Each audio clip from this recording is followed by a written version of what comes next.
പഹൽഗാം ആക്രമണത്തിന് ഇന്ത്യ തിരിച്ചടി നൽകുമെന്ന് ലോകരാജ്യങ്ങൾക്കെല്ലാം ഉറപ്പായിരുന്നു. എങ്കിലും ഇത്ര കൃത്യതയോടെ പാകിസ്ഥാന്റെ സകല പ്രതിരോധ കോട്ടകളെയും തകർത്ത് മാരകമായ ആക്രമണം നടക്കുമെന്ന് ആരും പ്രതീക്ഷിച്ചിരുന്നില്ല. ഓപ്പറേഷൻ സിന്ദൂരും ഇനി ചരിത്രത്തിന്റെ ഭാഗമാകും. ഇവിടെ ഇന്ത്യൻ മണ്ണിൽ നിന്നാണ് നിയന്ത്രണ രേഖ മറികടക്കാതെ ആണവ രാജ്യമായ പാകിസ്ഥാനിൽ മറ്റൊരു ആണവ രാജ്യമായ ഇന്ത്യ പ്രഹരം നടത്തിയിരിക്കുന്നത്. ലോകത്തെ മറ്റൊരിടത്തും ഒരു ആണവ രാജ്യത്തെ മറ്റൊരു ആണവ രാജ്യം സമീപകാലത്ത് ആക്രമിച്ചിട്ടില്ല. ഇന്ത്യക്കെതിരെ ആണവായുധം പാകിസ്ഥാൻ പ്രയോഗിച്ചാൽ എങ്ങനെ പ്രതിരോധിക്കണമെന്ന പ്ലാൻ വരെ തയ്യാറാക്കി തന്നെയാണ് പാക് മണ്ണിൽ കയറി ഇന്ത്യ സംഹാര താണ്ഡവമാടിയത്. ചൈനയും അമേരിക്കയും തുർക്കിയും നൽകിയ പ്രതിരോധ സംവിധാനങ്ങൾക്കൊന്നും തന്നെ ഇന്ത്യൻ ആകാശത്ത് റഫേൽ യുദ്ധവിമാനത്തിൽ നിന്നും തൊടുത്തുവിട്ട മിസൈലുകളെ തടുക്കാൻ കഴിയാതിരുന്നത് ആയുധ വിപണിയെയും ഉലയ്ക്കുന്നതാണ്. ഫ്രാൻസിന്റെ റഫേൽ വിമാനത്തിന്റെ പ്രഹരശേഷി ലോകത്തിന് മുന്നിൽ തുറന്നു കാട്ടിയതിന് ഇന്ത്യയുടെ ഫ്രാൻസും ഇനി എന്നും കടപ്പെട്ടിരിക്കും. യുക്രൈൻ റഷ്യ ആക്രമണം പോലെയോ ഗാസയിലും യമനിലും ലെബനിലും ഇസ്രായേൽ സൈന്യം നടത്തുന്ന ആക്രമണം പോലെയോ ഒരിക്കലും ഇന്ത്യ പാകിസ്ഥാൻ സംഘർഷത്തെ വിലയിരുത്താൻ കഴിയുകയില്ല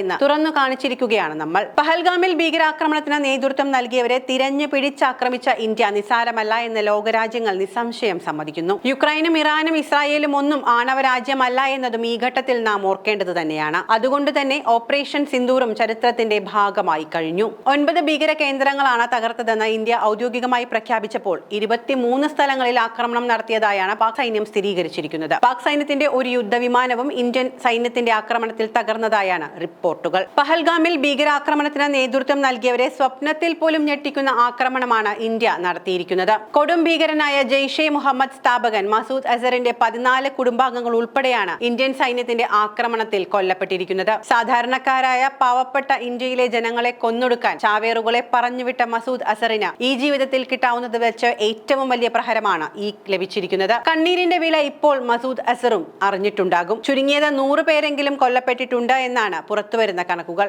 അതും ഭീകരർ. എന്നാൽ ഇതിലും എത്രയോ ഇരട്ടി പേർ കൊല്ലപ്പെട്ടതായാണ് ചില മാധ്യമങ്ങൾ റിപ്പോർട്ട് ചെയ്യുന്നത്. പ്രകോപനം തുടർന്നാൽ ഇനിയും ശക്തമായി തിരിച്ചടിക്കുമെന്നും ഇന്ത്യ വ്യക്തമാക്കിയിട്ടുണ്ട്. മെയ് 7-ന് പുലർച്ചെ 1:05 മുതൽ 1:30 വരെ നീണ്ടുനിന്ന ശക്തമായ ആക്രമണമായിരുന്നു ഓപ്പറേഷൻ സിന്ദൂർ. ഇന്ത്യക്ക് എല്ലാ സഹായവും വാഗ്ദാനം ചെയ്ത പ്രധാന ആയുധ വിതരണക്കാരായ റഷ്യയും ഫ്രാൻസും രംഗത്ത് വന്നു കഴിഞ്ഞു. റഷ്യയുടെ ഇടപെടൽ ചൈനയെയും പ്രതിരോധത്തിലാക്കുന്നതാണ്. പാകിസ്ഥാൻ എന്ന തല്ലിപ്പൊളി രാഷ്ട്രത്തിനു വേണ്ടി ലോകശക്തിയായ റഷ്യയുമായി പിണങ്ങാൻ ചൈന എന്തായാലും ആഗ്രഹിക്കില്ല. ഇന്ത്യയുമായി ഒരിക്കലും അടുക്കാൻ പറ്റാത്ത തരത്തിൽ അകലുന്നതും മാറുന്ന ലോകക്രമത്തിൽ ചൈനയ്ക്ക് നഷ്ടക്കച്ചവടമാകും. ബ്രിക് പോലുള്ള സംവിധാനത്തിൽ ഇന്ത്യക്കും റഷ്യയ്ക്കും ഒപ്പം നിർണായക പങ്ക് വഹിക്കുന്ന ചൈനയെ സംബന്ധിച്ച് ഇതെല്ലാം മുഖവിലക്കെടുത്ത് മാത്രമേ ഇന്ത്യക്കെതിരായ കടുത്ത നിലപാട് സ്വീകരിക്കാൻ പറ്റൂ. ഇപ്പോഴത്തെ സാഹചര്യത്തിൽ അതിനുള്ള സാധ്യതയും കുറവാണ്. നാറ്റോ അംഗമായ തുർക്കിക്കാകട്ടെ അമേരിക്കയും ഫ്രാൻസ്, ഇറ്റലി, ബ്രിട്ടൻ തുടങ്ങിയ അംഗരാജ്യങ്ങളെയും ധിക്കരിച്ച് പാകിസ്ഥാന് സൈനിക സഹായം നൽകിയാൽ നാറ്റോയിൽ നിന്ന് തന്നെ പുറത്തു പോകേണ്ട അവസ്ഥയും വരും. അതായത് ഇന്ത്യ പഴയ ഇന്ത്യ അല്ല എന്ന് സാരം. ഇന്ത്യക്ക് ഇന്ന് ലോകരാജ്യങ്ങളിലുള്ള സ്ഥാനം എന്തെന്ന് ആദ്യം തിരിച്ചറിയേണ്ടിയിരുന്നത് പാകിസ്ഥാനാണ്. ലോകത്തെ ഒരു രാജ്യത്തിന്റെയും പിന്തുണയില്ലാതെ തന്നെ പാകിസ്ഥാനെ തരിപ്പണമാക്കാനുള്ള ആയുധക്കരുത്തും ടെക്നോളജിയും ഇന്ന് ഇന്ത്യക്കുണ്ട്. അതിന്റെ സാമ്പിൾ മാത്രമാണ് ഇപ്പോൾ ലോകം കണ്ടിരിക്കുന്നത്. ഇനി കാണാനിരിക്കുന്നത്